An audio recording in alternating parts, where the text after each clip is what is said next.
Good evening, friends. God bless you.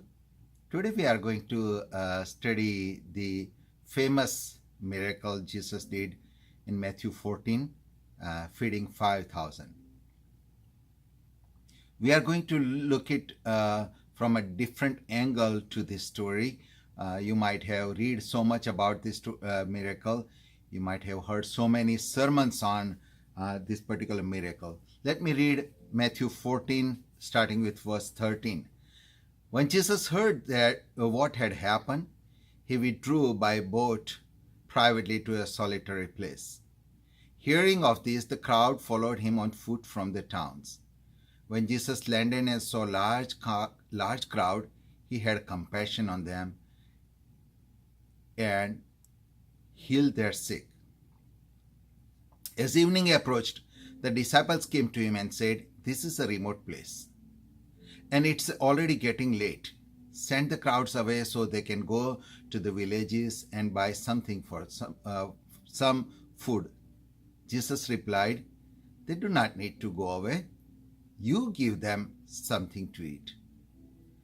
"We have only 5 loaves of bread and 2 fish," they answered. "Bring them here to me," he said. And he directed the people to sit down on the grass. Taking the 5 loaves and the 2 fish, and looking up to heaven, he gave thanks and broke the loaves. Then he gave them to the disciples, and the disciples gave them to the people. They all ate and were satisfied, and the disciples picked up 12 basketfuls of broken pieces that were left over. The number of those who ate was about 5,000 men, besides women and children. So this story is showing basically the heart of Father. Now, there are so many religions in the world, and people believe in so many different gods. However, the only true God described in the Bible, Jesus Christ, is not about religion. It is about relationship.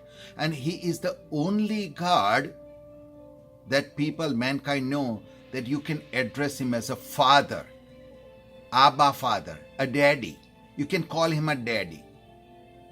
And he is not out there to punish, but he has a compassionate heart. He's a loving father. So before going further, let us start. The story starts from the climax by itself, from the very first verse we read today. Verse 13, when Jesus heard what had happened. So, this is a continuation. Something has happened right before feeding 5,000. Something has happened. What happened? If you read Matthew 14, it is a story about Jesus' cousin and best friend, John the Baptist, who baptized Jesus and he started his ministry, was beheaded by King Herod. So when Jesus heard what had happened, that John the Baptist has died, and Jesus knew himself from the beginning that why he came to earth, to provide a salvation to you and me, a forgiveness of sin. And there is a dreadful, the painful, the crucifixion is waiting for him in the future. And now he has lost his friend, his cousin, John the Baptist. He was mourning, he was grieving. And that is why he withdrew by boat privately to a solitary place. Jesus is a God, but he was at that time in a human form, 100% man. He has the emotions. He feels the pain. And that is why he understands you and me quite well. What pain we have, what suffering we have, what things scares us, what things can bother us. He understands our feeling. So if you are today that you know or you believe that nobody's understand you, that nobody knows your pain, nobody understands how you are feeling in your heart, My friend, Jesus has felt the same pain and suffering and emotions. He knows you quite well. And he wanted to grieve like we all do in time of suffering. He wanted to go, and he goes to solitary place. And when he goes to solitary place, what he finds? He finds a large crowd. So now Jesus heals them. Very first thing, before even feeding 5,000, first he did is heal their sick. Now Jesus wanted to grieve. He wanted to spend some time by himself, but he looked around the multitude and he goes beyond. He put away his own grieving, his own things on one side, and he goes in serving people. Friends, Jesus loves us so much. If you are parents, if you have children, then you know the father's heart, you know the parent's heart. When your kids ask something, no matter how tired you are, no matter how many troubles you have, no matter how much things you are lacking, you will give priority to your children and you will try your best. All things, you put everything at stake and you provide what your children needs. The story starts from the beginning, showing the God's heart.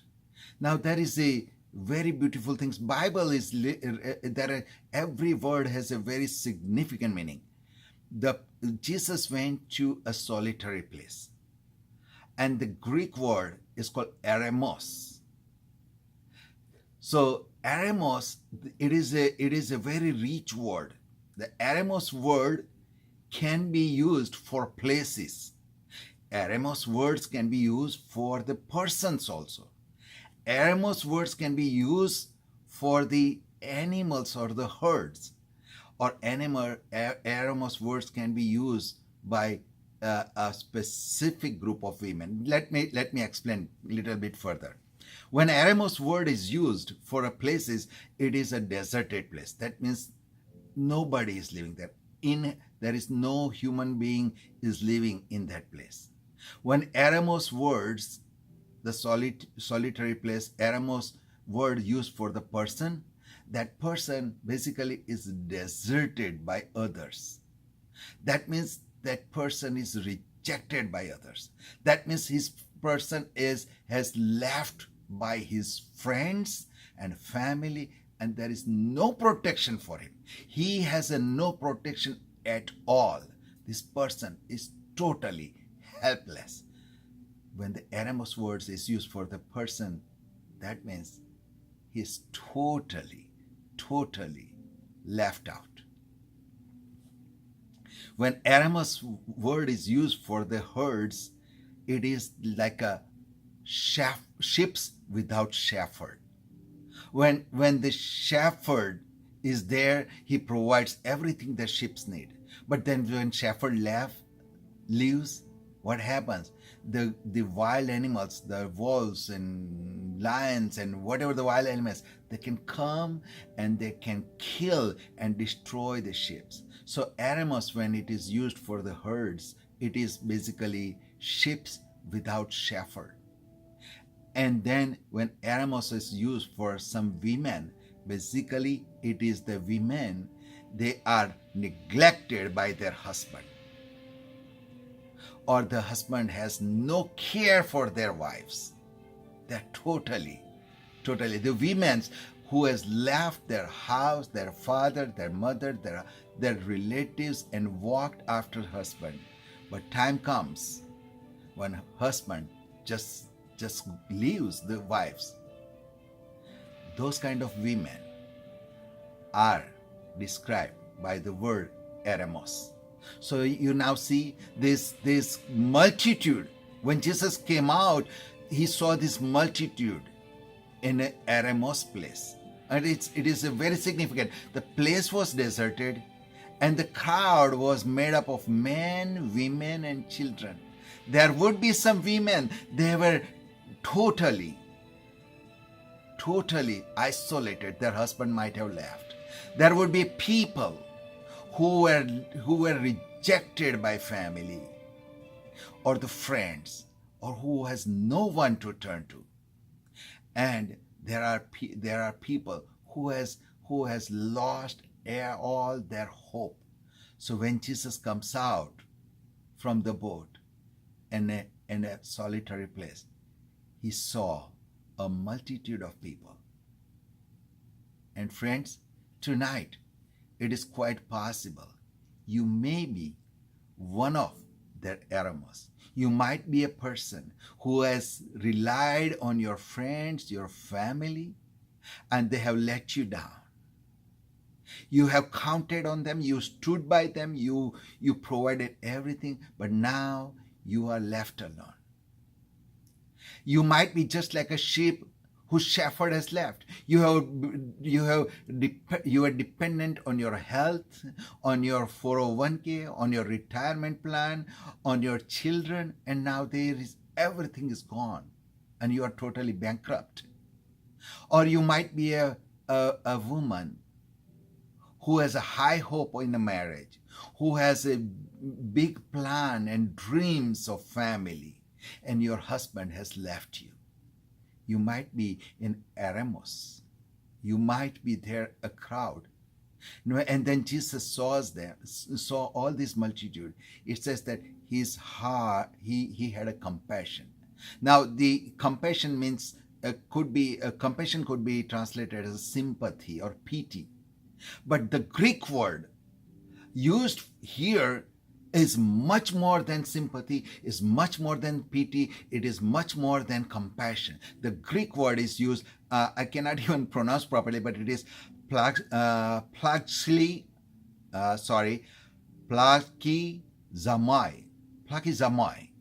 Plakizomai is a Greek word that means gut-wrenching.